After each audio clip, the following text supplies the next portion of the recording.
உரை பணிக்குள்ளே உறைந்தேன் உள்ளம் இறைவனே உன்னால் கரையாதோ. உரை பணிக்குள்ளே உறைந்தேன் உள்ளம் இறைவனே உன்னால் கரையாதோ. கரைபடும் வாழ்வு மறைந்திட நாளும் நிறைவுறும் அன்பே வாராயோ. இருகரம் கூப்பி இறையுனை தொழுதால் வரும் துயர் எல்லாம் மறைந்திடுமே. இருகரம் கூப்பி இறையுனை தொழுதால் வரும் துயர் எல்லாம் மறைந்திடுமே.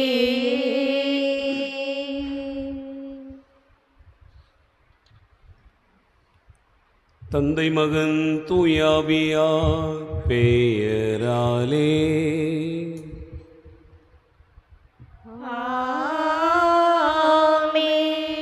நம் ஆண்டவராகிய இயேசு கிறிஸ்துவின் அருளும் கடவுளின் அன்பும் தூயாவியாரின் நட்புறவும் உங்கள் அனைவரோடும் இருப்பதாக. உம்மான்மாவோடும் இருப்பதாக. ஆண்டவர் இயேசு கிறிஸ்துவில் அன்பு நிறைந்த சகோதரர்களே சகோதரிகளே, இறைவன் நமக்கு இந்த புதிய நாளை தந்திருக்கிறார். இது இனிய நாளுக்காக நம் ஆண்டவருக்கு நன்றி கூறுவோம். இன்று நம் அன்னையாம் திருச்சபை ஆயரும் மறைவல்லுநருமான புனித அகுஸ்தினாருடைய திருவிழாவை கொண்டாடி மகிழ்கிறது. புனித அகுஸ்தினார் தன்னுடைய வாழ்வில் ஆண்டவர் பக்கமாக திரும்பி வந்தார். தன்னுடைய உள்ளத்தை மாற்றிக்கொண்டார். இறைவனுக்கு ஏற்புடைய ஒரு வாழ்வை வாழ்வதற்காக தன்னுடைய பழைய இயல்புகளை எல்லாம் விட்டுவிட்டு புதிய இயல்பை அணிந்து கொண்டார் என்பதை அவருடைய வாழ்விலிருந்து அறிகிறோம். அவருடைய மனமாற்றத்திற்கு காரணமாக இருந்தவர் அவருடைய தாய் மோனிகா. நேற்றைய தினம் அவருடைய திருவிழாவை கொண்டாடினோம். இன்று புனித அகுஸ்தினாருடைய திருவிழாவை கொண்டாடுகிறோம். அன்பார்ந்தவர்களே, இப்புனிதர் தன்னுடைய வாழ்நாளில் திருச்சபையினுடைய வரலாற்றில் பல்வேறு விதங்களில் திருச்சபை நிலைத்து நிற்பதற்கான பணிகளை மேற்கொண்டார். நம்முடைய உள்ளத்திலும் நாம் மாற்றம் பெறுகிற போது நாம் ஆண்டவருக்குரியவர்களாக மாறுகிறோம் என்பதை அறிய வேண்டும். உடல் அளவில் அல்ல, உள்ளத்தளவில் மாற்றம் வேண்டும். ஆகவே தான் நற்செய்தியிலே ஆண்டவர் வெள்ளையடிக்கப்பட்ட கல்லறைகள் அல்ல, உள்ளத்தளவில் மாறுகிற வாழ்வே வேண்டும் என்பதை இந்த நாளில் நமக்கு நினைவூட்டுகிறார். ஆகவே ஆண்டவருடைய திருப்பாதத்தில் வந்திருக்கிற நாம் புனித அகுஸ்தினை பின்பற்றி நம்முடைய வாழ்வில் உயர சிறப்படைய மன்றாடுவோம். எல்லாம் வல்ல இறைவனிடமும் சகோதர சகோதரிகளே, உங்களிடமும் நான் பாவி என ஏற்றுக்கொள்கிறேன். ஏனெனில் என் சிந்தனையாலும் சொல்லாலும் செயலாலும் கடமையில் தவறியதாலும் பாவங்கள் பல செய்தேன். என் பாவமே, என் பாவமே, என் பெரும் பாவமே.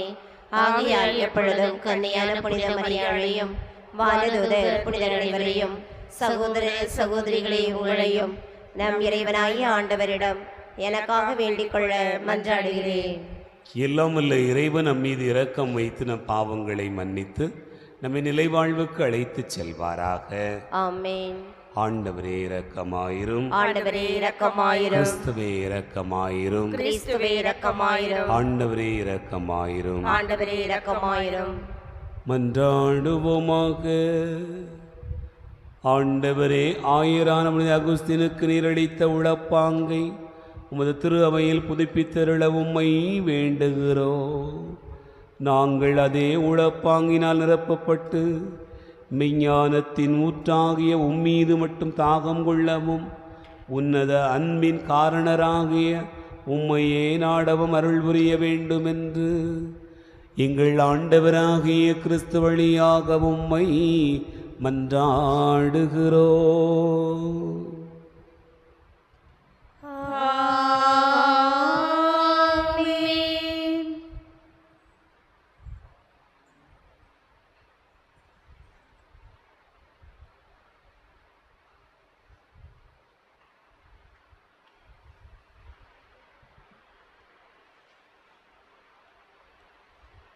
முதல் வாசகம். உழைக்க மனமில்லாத எவரும் உண்ணலாகாது. திருத்தூதர் பவுல் தெசலோனிக்கருக்கு எழுதிய 2ஆம் திருமுகத்திலிருந்து வாசகம். அதிகாரம் 3, இறைவசனங்கள் 6 முதல் 10 மற்றும் 16 முதல் 18 முடிய. திருத்தூதர் பவுல் தெசலோனிக்கருக்கு எழுதிய 2ஆம் திருமுகத்திலிருந்து வாசகம். அதிகாரம் 3, இறைவசனங்கள் 6 முதல் 10 மற்றும் 16 முதல் 18 முடிய. அன்பர்களே, எங்களிடமிருந்து நீங்கள் பெற்றுக்கொண்ட முறைமையின்படி ஒழுகாமல் சோம்பித் திரியும் எல்லா சகோதர சகோதரிடமிருந்து விலகி நில்லுங்கள் என நம் ஆண்டவர் இயேசு கிறிஸ்துவின் பெயரால் நாங்கள் உங்களுக்கு கட்டளையிடுகிறோம். எங்களைப் போல் ஒழுகுவது எப்படி என்பது உங்களுக்கே தெரியும்.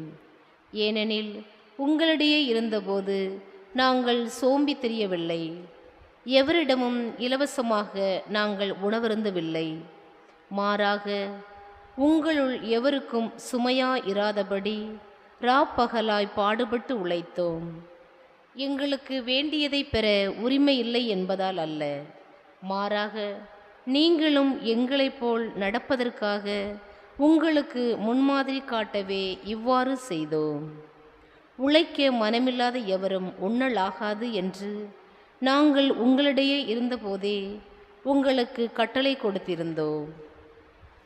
அமைதியை அருளும் ஆண்டவர்தாமே எப்பொழுதும் எல்லா வகையிலும் உங்களுக்கு அமைதி அளிப்பாராக.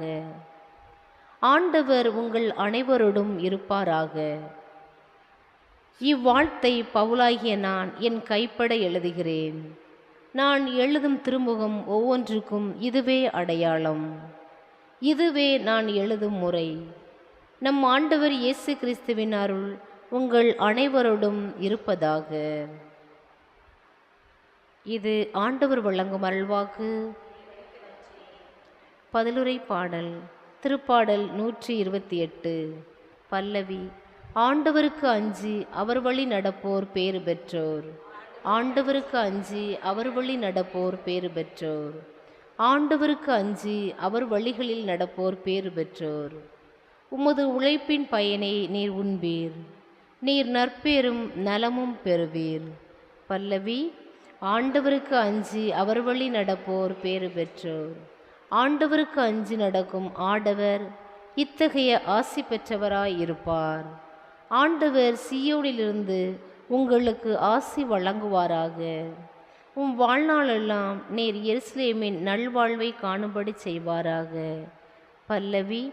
ஆண்டவருக்கு அஞ்சி அவர் வழி நடப்போர் பேறு பெற்றோர். ஆண்டவருக்கு அஞ்சி அவர் வழி நடப்போர் பேறு பெற்றோர்.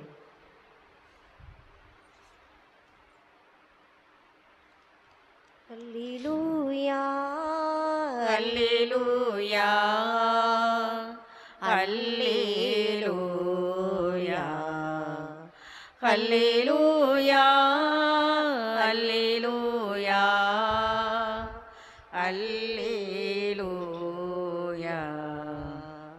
நீதியின் பொருட்டு துன்புறுத்தப்படுவோர் பேறு பெற்றோர், ஏனெனில் விண்ணரசு அவர்களுக்கு உரியது. அல்லேலூயா அல்லேலூயா அல்லேலூயா அல்லேலூயா.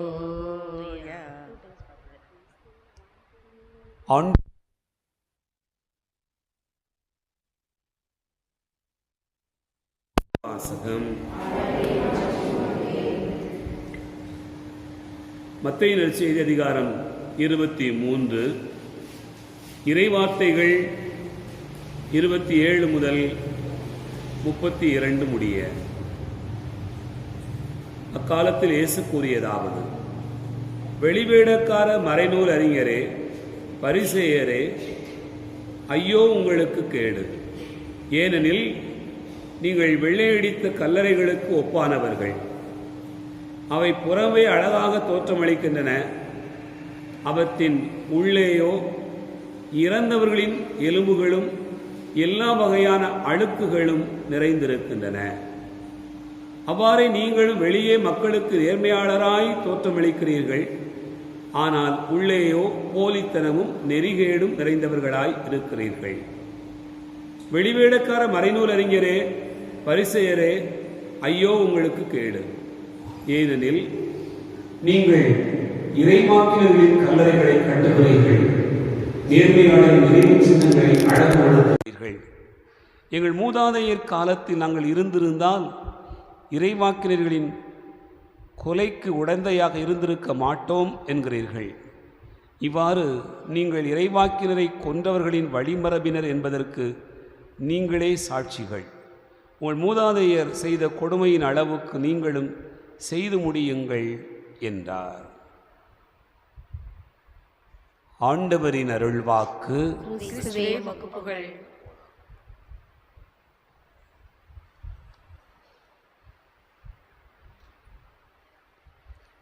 ஆண்டவர் இயேசு கிறிஸ்துவில் அன்பு நிறைந்த சகோதரர்களே, சகோதரிகளே, இந்த முதல் வாசகத்தில் தூய பவுலடியார் தெசலோனிக்கருக்கு எழுதுகிற 2வது திருமுகம் 3வது அதிகாரம் 10வது வசனத்திலே நமக்கு ஒரு செய்தியை சொல்லுகிறார். 2 தெசலோனிக்கர் 3வது அதிகாரம் 10வது வசனம், உழைக்க மனமில்லாத எவரும் உண்ணலாகாது என்று சொல்கிறார். அன்பார்ந்தவர்களே, நமக்கு தெரிந்த ஒரு நிகழ்வை சொல்லி இன்றைய செய்தியை பகிரலாம் என்று நினைக்கிறேன். ஒரு செல்வந்தன் தன்னுடைய வீட்டிலே சாப்பிட்டு கொண்டிருந்தான். மீன் குழம்பு வைத்து சாப்பிட்டு கொண்டிருந்தான். நல்ல நிறைவாக சாப்பிட்டு கொண்டிருக்கிற போது திடீரென்று ஒரு வேலைக்காரன் ஓடி வந்து சொன்னான், ஐயா, உங்கள் கப்பல் மூழ்கி விட்டது என்று சொன்னான். உடனே செல்வந்தன் அமைதியாக சாப்பிட்டு கொண்டிருந்தார். கொஞ்ச நேரம் கழித்து மீண்டுமாக ஒரு வேலைக்காரன் ஓடி வந்தான், ஐயா, உங்களுக்கு இருந்த ஒரே ஒரு கப்பலும் மூழ்கிவிட்டது, இனி என்ன செய்ய போகிறீர்கள் என்று சொன்னான். செல்வந்தன் அமைதியாக சாப்பிட்டு கொண்டிருந்தவன் வந்த 2 வேலைக்காரர்களை பார்த்து சொன்னான், கப்பல் தானே மூழ்கிவிட்டது, கடல் அப்படியே தான் இருக்கிறது, நான் இன்னமும் உழைப்பேன், இன்னமும் பாடுபடுவேன், இதே போல இன்னும் பல கப்பல்களை என்னால் வாங்கிட முடியும், நான் என்னுடைய வாழ்க்கையில் உயர்ந்திட முடியும் என்று சொன்னான். என் அன்புக்குரிய சகோதர சகோதரிகளே, இதுதான் மனித வாழ்க்கையினுடைய நம்பிக்கையின் உச்சம் என்று பார்க்கிறோம். ஒரு மனிதனுக்கு நம்பிக்கை எங்கே இருந்து பிறக்கிறது?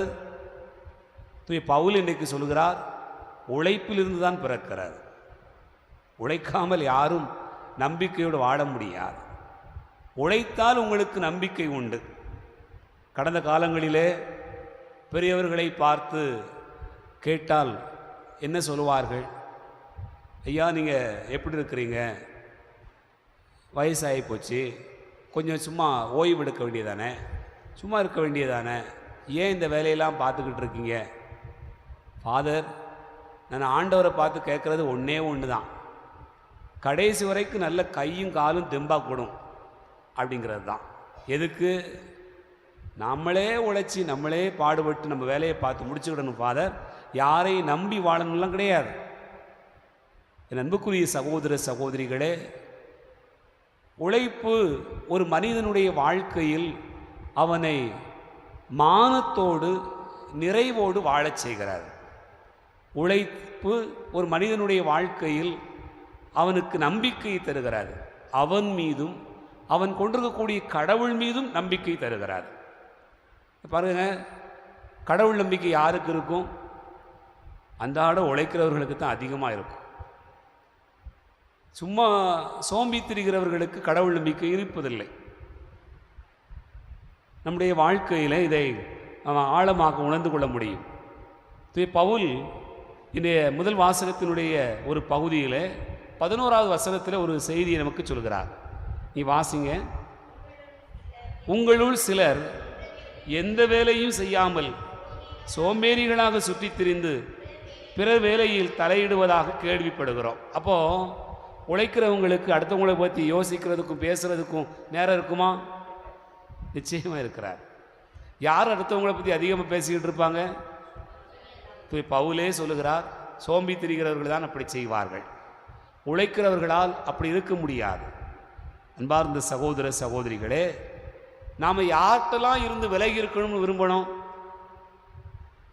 பல நேரங்களில் தீமை செய்வோர்களிடமிருந்து விலகிருங்கள், சாத்தானிடமிருந்து விலகிருங்கள், அல்லது உங்களுக்கு கெடுதல் பேசுகிறவங்களை பற்றி விலகிருங்க. அவங்ககிட்ட பேசினா நமக்கு எரிச்சல் வரும், டென்ஷன் வரும், அப்படி தெரிஞ்சால் விலகிருங்க. இதெல்லாம் நமக்கு தெரிஞ்சிருக்கக்கூடிய ஒன்று. ஆனால் தூய பவுல் சொல்லுகிறார், யார்கிட்ட விலகி இருக்கணுமா? 6வது வசனத்தை வாசிங்க. தெசலோனிக்கேயர் 2 தெசலோனிக்கேயர் 3வது அதிகாரம் 6வது வசனம். அன்பர்களே, எங்களிடமிருந்து நீங்கள் பெற்றுக்கொண்ட முறைமையின்படி ஒழுகாமல் சோம்பித்திரியும் எல்லா சகோதர சகோதரிடமிருந்து விலகியிருங்கள். அப்போ உழைக்காத மனிதரிடமிருந்து விலகியிருங்கள். அதுதான். உழைக்காதவர் என்ன செய்வார் என்றால், அவரையும் கெடுத்து உங்களையும் வீணாக்கி விடுவார், உங்களையும் நம்பிக்கையற்றவராக மாற்றி விடுவார், உங்களையும் கடவுள் மீது நம்பிக்கை கொண்டவராக இல்லாமல் வேறு விதங்களில் வாழச் செய்து விடுவார். அன்பார்ந்த சகோதர சகோதரிகளே, அதனால்தான் நற்செய்தியிலே ஆண்டவர் உழைக்காதவர்கள் எப்படிப்பட்டவர்கள் என்றால், வெள்ளையடிக்கப்பட்ட கல்லறைகளுக்கு சமமானவர்கள். அவர்கள் வெளியே தோற்றத்திலே மிக அழகாக, நன்றாக, நிறைவாக இருப்பார்கள். பல நேரங்களிலே நடக்கிறது. நம்முடைய வாழ்விலே சில மனிதர்களை பார்த்தீர்கள் என்று சொன்னால், எல்லாரையும் போல காலையில் எந்திரிப்பாங்க, எல்லா வேலையும் நீட்டாக பார்ப்பாங்க, நல்லா காலையில் சாப்பிடுவாங்க, எல்லா வேலையும் முடிஞ்சவுடனே மறுபடியும் போய் படுத்துக்கிடுவாங்க. எப்படிப்பட்டவர்கள்? அன்பார்ந்த சகோதர சகோதரிகளே, இவர்கள் வெளியடிக்கப்பட்ட கல்லறைகளுக்கு சமமானவர்கள்.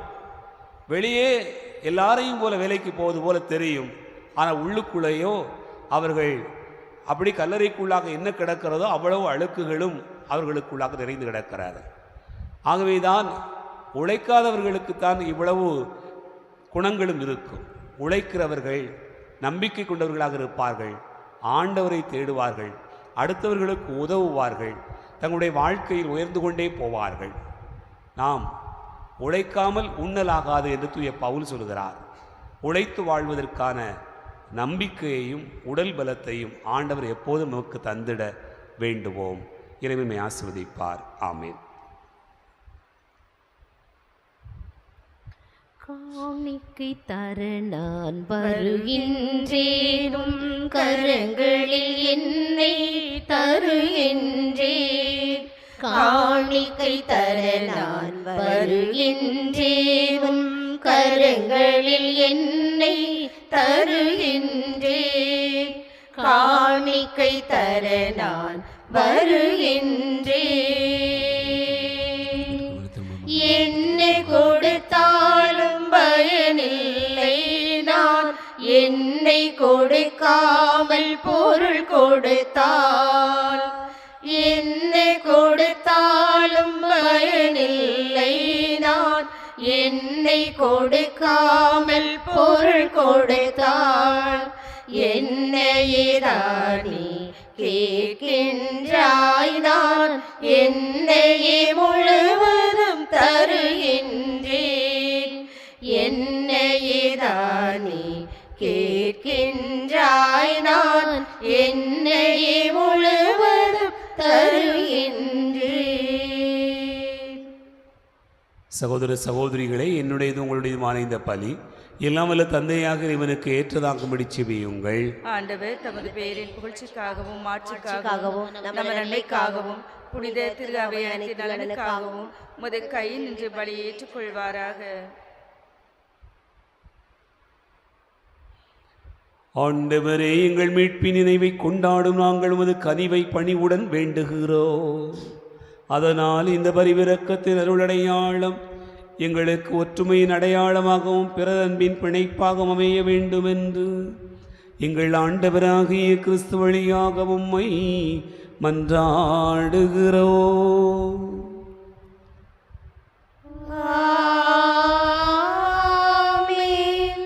ஆண்டவர் உங்களோடு இருப்பாராக. உம் ஆன்மாவோடும் இருப்பாராக. எங்களை மேலே எழுப்புங்கள். ஆண்டவரிடம் எழுப்பியல்லோம். இறைவனாகி ஆண்டவருக்கு நன்றி கூறுவோம். அதுவே தகுதியும் நீதியுமானது. ஆண்டவரே, தூயவரான தந்தையே, என்று வாழும் எல்லாம் வல்ல இறைவா, எந்நாளும் எவ்விடத்திலும் நாங்கள் உமக்கு நன்றி செலுத்துவது மெய்யாகவே தகுதி நீதியுமாகும், எங்கள் கடமையும் மீட்புக்குரிய செயலுமாகும். உம் வார்த்தையன் அவர் வழியாக அனைத்தையும் படைத்தேன், அவரை மீட்பராகவும் ஈடேற்றுவராகவும் எங்களுக்கு அனுப்பினீர். அவர் தூய ஆவியால் உடலெடுத்து கன்னிமரியாளிடமிருந்து பிறந்தார்.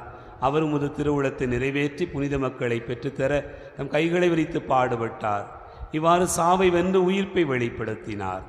ஆகவே வானகணிகளோடு ஒன்று சேர்ந்து நாங்கள் உம்மை புகழ்ந்து முடிவின்றி சொல்வதாவது: தூயவர் தூயவர் தூயவர், வான்படைகளின் கடவுளாம் ஆண்டவர். விண்ணகமும் மண்ணகமும் உமது மாட்சியால் நிறைந்துள்ளன. உன்னதங்களிலே ஓசன்னா. ஆண்டவர் பெயரால் வருகிறவர் ஆசி பெற்றவர். உன்னதங்களிலே ஓசன்னா. ஆண்டவரே, நீர் மெய்யாகவே தூயவர், தூய்மை அனைத்துக்கும் ஊற்று. ஆகவே உம்முடைய ஆவியை பொழிந்து இக்காணிக்கைகளை தூய்மைப்படுத்த உம்மை வேண்டுகிறோம். இவ்வாறு எங்கள் ஆண்டவர் இயேசு கிறிஸ்துவின் உடலாகவும் இரத்தமாகவும் எங்களுக்கு இவை மாறுவனவாக.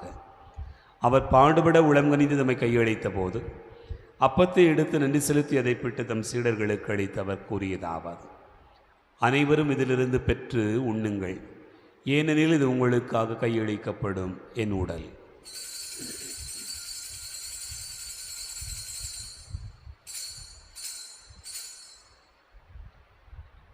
அவண்ணமே இரவு விருந்தேருந்திய பின் கிண்ணத்தை எடுத்து மீண்டும் உமக்கு நன்றி கூறி தம் சீடர்களுக்கு அளித்து அவர் கூறியதாவது: அனைவரும் இதிலிருந்து பெற்று பருகுங்கள், ஏனெனில் இது புதிய நிலையான உடன்படிக்கைக்குரிய இரத்தத்தின் கிண்ணம். இது பாவ மன்னிப்புக்கென்று உங்களுக்காகவும் பலருக்காகவும் சிந்தப்படும். இதை நினைவாகச் செய்யுங்கள்.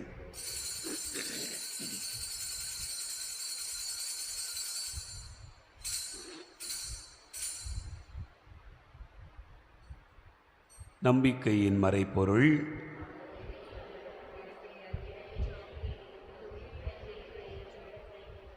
ஆகவே ஆண்டவரை நாங்கள் கிறிஸ்துவின் இறப்பினை உயிர்ப்பினை நினைவு கூர்ந்து வாழ்வதரும் அப்பத்தையும் மீட்பளிக்கும் கிண்ணத்தை உமக்கு ஒப்புக் கொடுக்கிறோம்.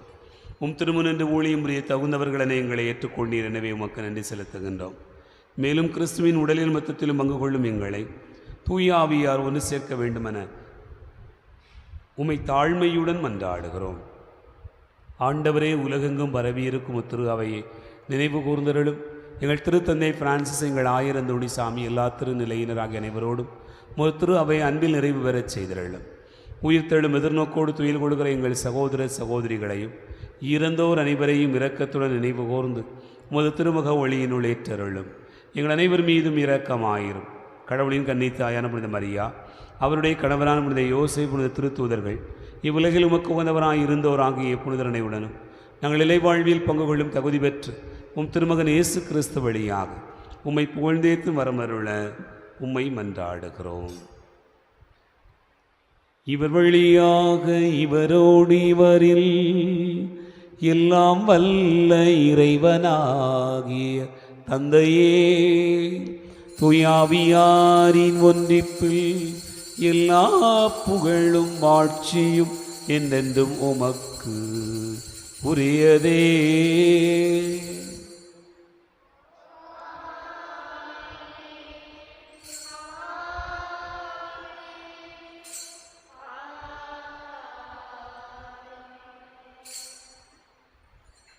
நம் ஆண்டவர் இயேசு கிறிஸ்து கற்றுக் கொடுத்தவாறு விண்ணக தந்தையை நோக்கி ஜெபிப்போம்.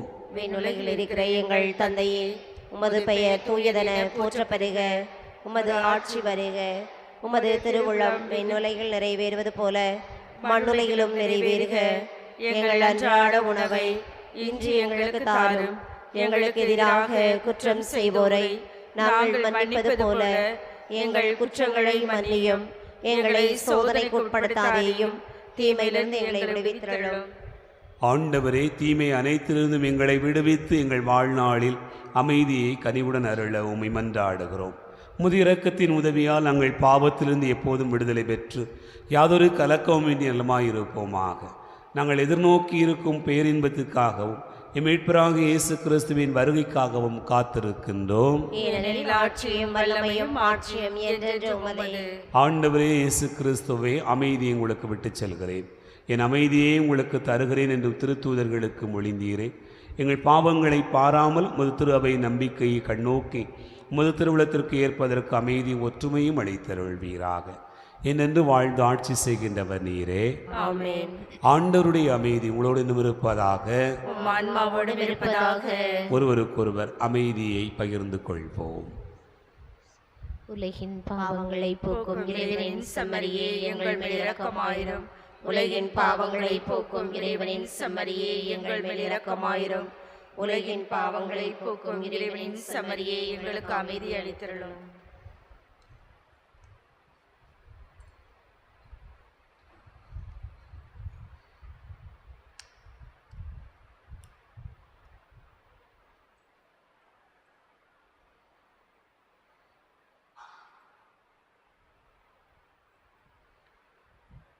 இதோ இறைவனின் செம்மறி, இதோ உலகின் பாவங்களை போக்குகிறவர். செம்மறியின் விருந்துக்கு அழைக்க பெற்றோர் பேறு பெற்றோர்.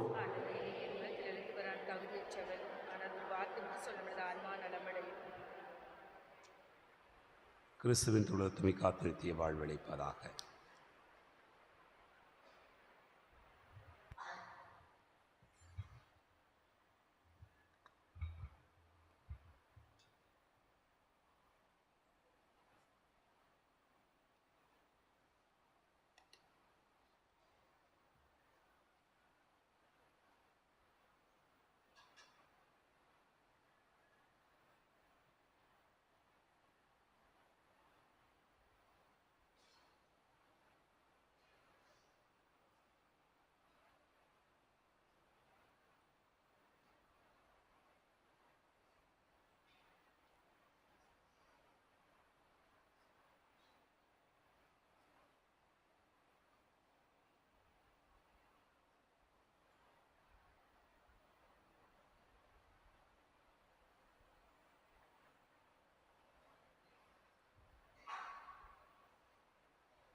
இதயவே தேவா, என் இன்ப மன்னவா,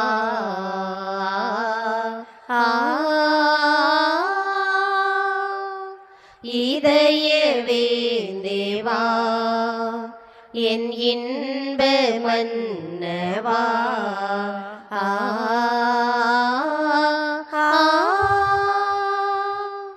கண்ணில் நீ நிறைந்தாயே, நான் மண் மீது மடிகின்றேன். கண்ணில் நீ நிறைந்தாயே, நான் மண் மீது மடிகின்றேன். என்னோடு நீ சேர, உன்னோடு நான் வாழ பண்பாடி அழைக்கின்றேன்.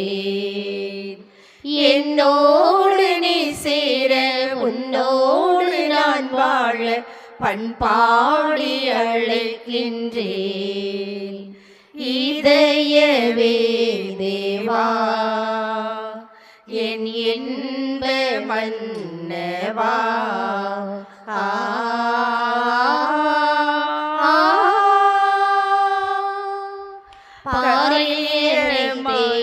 தேடினாய், நான் பாதையில் அழுகின்றேன். பாரில் என்னை தேடினாய், நான் பாதையில் அழுகின்றேன். என்னுள்ளம் நீ தேட, உன் உள்ளம் நான் தேட, எந்நாளில் கண்டடைவேன். என்னுள்ளம் நீ தேட, உன் உள்ளம் நான் தேட, எந்நாளில் கண்டடைவேன். இதயவே தேவா, என் இன்ப மன்னவா, மன்னவா ஆ ஆ.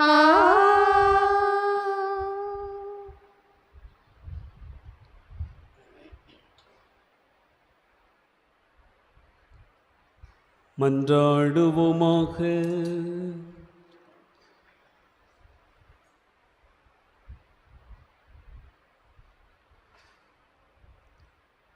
அன்பே உருவான இறைவா, விண்ணக மகிழ்ச்சியால் ஊட்டம் பெற்ற நாங்கள் உமை பணிவுடன் வேண்டுகிறோம்.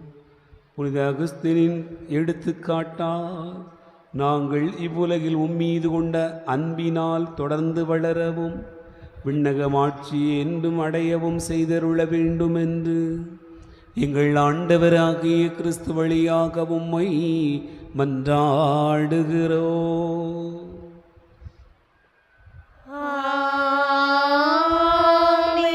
ஆண்டவர்களோடு இருப்பாராக.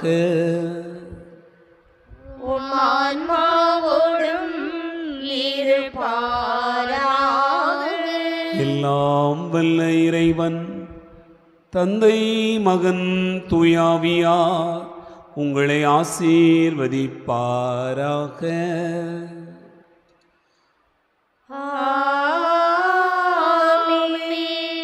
சென்று வாழுவோம். திருப்பலி நிறைவேறிற்று. இறைவனுக்கு நன்றி.